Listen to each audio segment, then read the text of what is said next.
The way a footballer's career goes is determined by many factors. Nowadays, more and more players are able to maintain the highest level of performance at the age of 35 plus due to a proper training and sleep schedule, diet, and of course genetics. But there are also those who seem to have had enough of all the hardships of a pro athlete's life before they even hit 30. But it's not always about the lack of motivation. It may also be injuries or life priorities they may change with time. This video, brought to you by Goal24, is about top 10 footballers who had to end their careers in quite an inglorious way. But before we get into it, we'd like to ask you a question. After the Manchester United legend Rio Ferdinand had retired from professional football in 2018, he announced that he was about to go pro in another kind of sport. He was denied license though, so his new career ended before it even started, thus giving fans a reason to mock the former United defender. So what was Rio's newfound passion? Cricket, boxing, golf, weightlifting? Feel free to leave your answers in the comments and get ready for watching. Rafael van der Vaart. The Dutch midfielder was among the most promising players of his generation back in the early 2000s. In 2005, after having played 156 matches for Ajax, scoring 61 goals and making 28 assists, van der Vaart was signed by a German mid-table side Hamburg.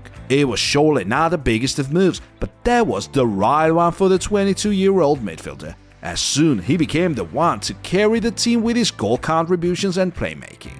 The 2007-8 season ended with 12 Bundesliga goals and 10 assists for Rafael, which made him noticed and signed by Real Madrid. But the likes of Guti and Wesley Sneijder were the reason van der Vaart never made it into the first 11, though he still managed to score 12 goals and make 13 assists in 2 seasons, and had 3,452 minutes played. In summer 2009, yet another star midfielder came to Santiago Bernabeu. There was the Ballon d'Or winner Kaká. As a result, the Dutchman had to leave Real Madrid as his new club was the Premier League side Tottenham. Once the Dutchman signed for Tottenham, he started demonstrating his quality from day one. In his 2 seasons at White Hart Lane, Rafa scored 28 goals and made 18 assists in all competitions. But in summer 2012, he suddenly decided to leave Tottenham as he made a return to his old club Hamburg on the deadline day. At that time, Hamburg was fighting against relegation, and though Rafael was determined to stay at the club until the end of his playing career, it was not meant to be. After a couple of decent seasons at Hamburg, van der Vaart started to tail off in the 2014-15 season, so he left the club and joined Real Betis, where his decline continued. After the Betis spell, Rafael moved to Denmark to play for Midtjylland and then for Esbjerg, which was the last club he played for as he hung up his boots in 2018 at the age of 35. Gabriel Agbonlahor. The Englishman's one and only club, apart from one loan spell, was Aston Villa. After Gabriel Agbonlahor made his debut at the age of 19, he soon became a problem for Premier League defenders due to his pace and fighting spirit. Many clubs were considering signing the striker who had made 3 national caps for England by the year of 2009. But he stayed at Villa, as time showed that the big clubs were right not to sign him. After 3 consecutive Premier League campaigns with at least 10 goals and 5 assists, starting from the 2007-8 season, Gabriel suddenly lost his former consistency. Once Agbonlahor hit 30, it looked as if he had lost all interest in football. He was more often seen in nightclubs than on the football pitch, and once he was noticed in Dubai smoking a hookah, the Villa fans already seemed to be done with their captain. But once Gabriel threw a party right after his team got relegated from the Premier League, they went even more mad. Agbonlahor became persona non grata at Villa Park, as the fans kept insulting the striker who had been stripped of the armband. They didn't care about his past records, the second best player in terms of the club appearances and the best ever Aston Villa goalscorer was getting worse and worse as the club was desperate to finally get rid of him. In the end, the striker retired from professional football at the age of 32 to the huge relief of the fans. Edgar Davids. The charismatic Dutchman was known for his combative playstyle as well as his temper, which was the reason he got nicknamed Pitbull. Edgar's other nickname was Predator, as his appearance made you recall the well-known character. Throughout his career, Edgar Davids would fall out with coaches many times. He was once dismissed from the national team by goose hitting, as Edgar told him to take his head out of the player's asses so that he can see better. The name of Edgar Davids was first heralded aloud in the mid-90s as he won every single possible trophy with Ajax, including the Champions League in 1995. After that, he was signed by Milan, but nothing good came out of that, so after 2 years at the club, the Dutchman was sold to Juventus. The change of sense exposed his best qualities as he won 3 Serie A titles with Juve, but the injuries, as well as the conflict with the board, made Davids leave. He was loaned out to Barcelona in 2004, which was quite a waste. After that, there was another poor spell at Inter. At the age of 32, the Dutchman changed clubs once again as he came to England to join Tottenham. And yet again, the Dutchman failed to impress, so after having played 44 games for the Spurs, he was back to Ajax. In 2007, the tibia fracture he suffered made him hang up his boots. However, 2 years later he made a comeback as he signed for a championship side Crystal Palace, but only to make 7 appearances in 4 months and retire once again. But that wasn't the end either, as 2 more years later Edgar Davids made yet another comeback to help the League Two club Barnet. There he stayed for a full season, played 38 games, and then finally retired for good.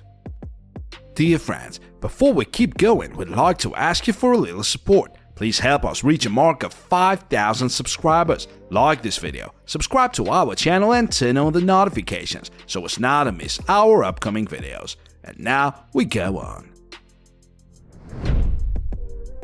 Andre Schürrle. Back in 2013, the 22-year-old German was signed by Chelsea from Bayer Leverkusen. Andre Schürrle's first season at Stamford Bridge was a fairly good one, and after it was over, he took part in the World Cup and assisted Mario Götze in that very final. The future was looking bright for Schürrle, but it all went wrong all of a sudden in the following season. His performance was outrageous, as he also fell out with Jose Mourinho. So in January 2015, Andre asked to leave and moved to Wolfsburg, inspired by Kevin De Bruyne's example, as the Belgian also left Chelsea for Wolfsburg and got renowned as one of the best players of his kind after only 1 season in Germany. It all was going well at the beginning, and a year and a half later, Schürrle was signed by Borussia Dortmund. But once he joined the BVB, injuries started haunting him, and there was the beginning of the end for Schürrle. In 2018, he joined the newly promoted Fulham side on loan, but failed to relaunch his career in England, so after that he went to Russia to play for Spartak Moscow.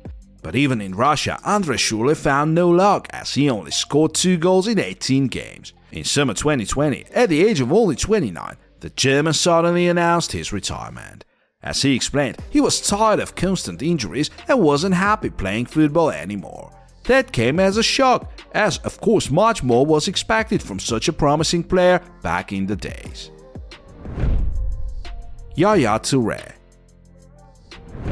Yaya Touré's way to glory wasn't an easy one, as he had to play for such clubs as Beveren, Metalurg Donetsk and Olympiacos before he was signed by a Ligue 1 side Monaco at the age of 23. That move was followed by a bigger one, as a year later Yaya joined Barcelona. His role under Josep Guardiola was a more defensive one than the Ivorian was used to playing, as he would rather join attacks and arrive at the box. So despite his 118 appearances in 3 seasons, the Champions League victory and many domestic trophies, Yaya was never an important figure for Barcelona. So in 2010, once Guardiola made it clear that he trusted the young Busquets more, Yaya had his eyes set on yet another move.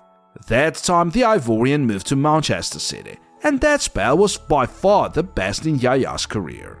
He was at last allowed to play his primary role and come forward, and Touré repaid the coach's trust and turned into one of the highest-scoring Premier League midfielders with 79 goals and 49 assists in 316 Man City appearances and 3 Premier League titles.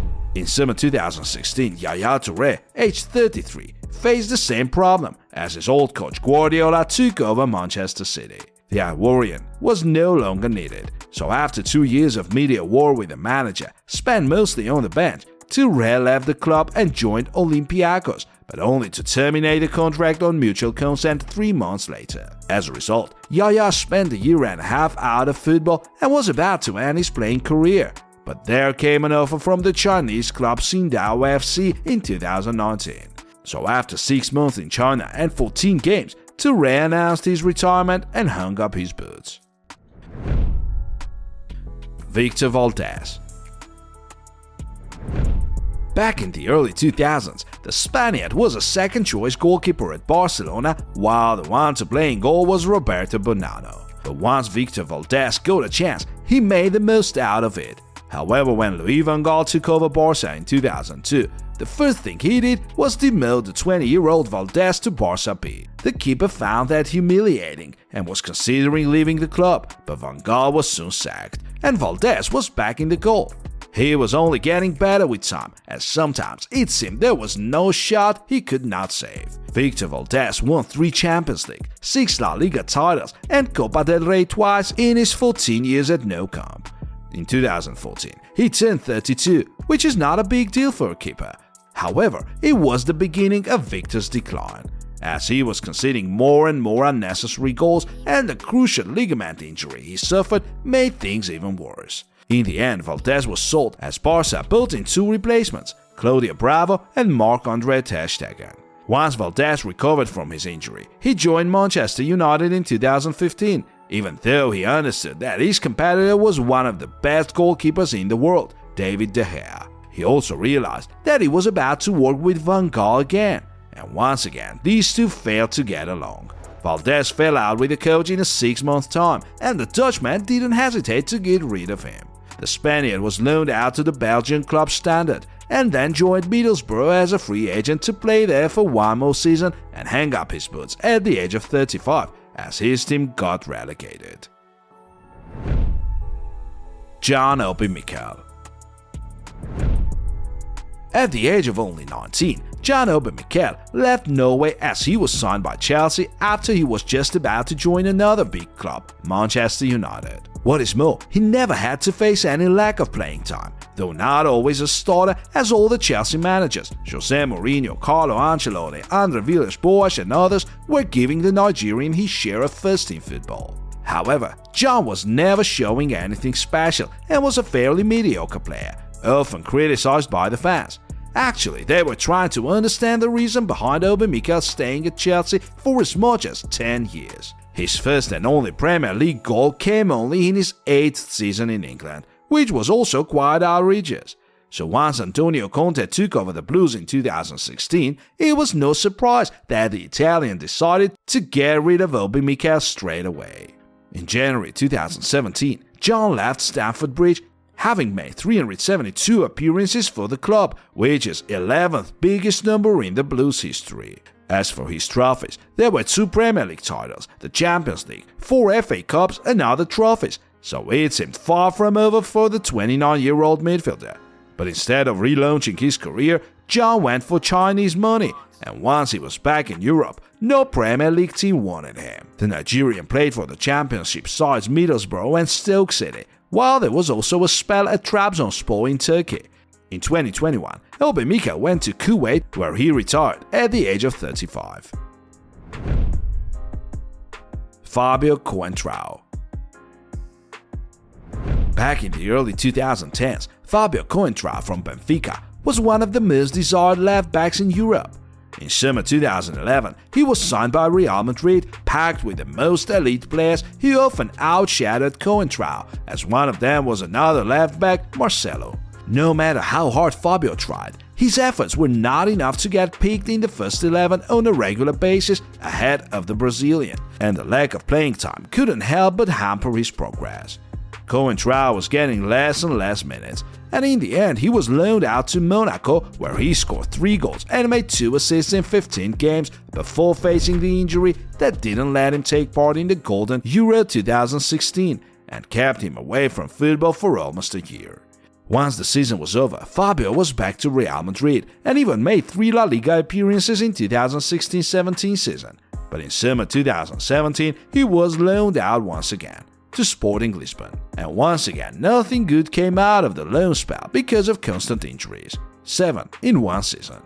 No wonder that Sporting decided not to sign Fabio after his loan spell was over, so the Portuguese became a free agent. His next club was a small one, Rio Ave, but still Fabio was way off his prime conditions, so in 2019 he decided to put his football career on pause, but only to be back to Rio Ave about a year later. Once the 2021 season was over, Fabio realized that it was time to retire from football, and now the 34-year-old ex-footballer seems content working as a fisherman in Portugal. Jack Wilshere. There was a time when Jack Wilshere was Arsenal's biggest hope and one of the most promising midfielders in the world. His debut under Arsene Wenger in the 2008-9 season made him the youngest ever Arsenal player at the age of 16 and 256 days. Next season was spent at Bolton on loan. The Englishman scored 1 goal and made 1 assist in 14 Premier League games. Once he was back to Arsenal, the coaching staff came to the conclusion that Jack Wilshere was ready for first-team football. And he really was, even though he was suffering one injury after another. The 2013-14 season was his best in terms of goal contributions, 3 goals and 5 assists in the Premier League for the Englishman, as the end of the season was marked with yet another injury, one he never fully recovered from. All in all, injuries made Jack miss 154 games, as even the loan spell at Bournemouth in the 16-17 season didn't help. A year later, the Gunners lost all the faith in Wilshere and let him leave as a free agent. All his further efforts to get back to his former levels were pretty pathetic. Jack Wilshere signed for West Ham but made no impact in 2 years. After that, there was yet another poor spell at Bournemouth, and a year later Jack joined Aarhus, the Danish Superliga side. But 5 months were enough for him to realize it was all in vain. So Wilshere decided to hang up his boots at the age of 30 and do coaching instead, as now he's in charge of the Arsenal's under-18 team. Gerard Piqué. The La Masia product won all the trophies with Barcelona, but the lesson his career may teach us is that it's better to stop in time. Back in his prime, Piqué was without a doubt one of the best centre-backs in football. There was, however, a 4-year spell away from Barca back in the 2000s, as Gerard played for Man United and was loaned out to Zaragoza once. After the Red Devils double in 2008, Piqué was brought back to Barcelona by the newly appointed manager Josep Guardiola, who exposed Gerard's best qualities and made him an elite defender and a key player for the Blaugrana and Spain, that very La Roja side that won the World Cup in 2010 and Euro 2012. All in all, Piqué made 616 appearances for Barcelona in all competitions, which is 5th best result in the club's history. In addition to that, he won 3 Champions League, 8 La Liga titles, and 7 Spanish Cups. But despite all his honors, Piqué was more like a burden for his club during his final years at Barca. Despite not being fit for first-team football anymore, he was among the 3 highest-paid Barca players with a salary of 27 million euros per year. The defender was reluctant to accept a pay cut, and that was the reason why Lionel Messi had to leave in 2021. Rumors say it was Piqué who told the board to get rid of Leo, which was the start of the lasting conflict between the 2 former teammates. Last summer, Piqué once again rejected a salary cut, even though his performance on the pitch was a total joke. Things were getting more and more heated, and in December, Piqué at last left Barcelona, which was a great relief to the club's budget. He got his share of respect from the fans, of course, but it would have been a much more beautiful story if it were not for the Spaniard's salary demands and that very breakup with Shakira. Each one of our today's heroes had his own reasons to retire. Some of them could have stayed for a bit longer and earned some extra money, and some others should have probably retired earlier rather than deny the inevitable. Dear friends, what do you think? Which one of these players had the best chance to reanimate his career? Please let us know in the comments. See you soon.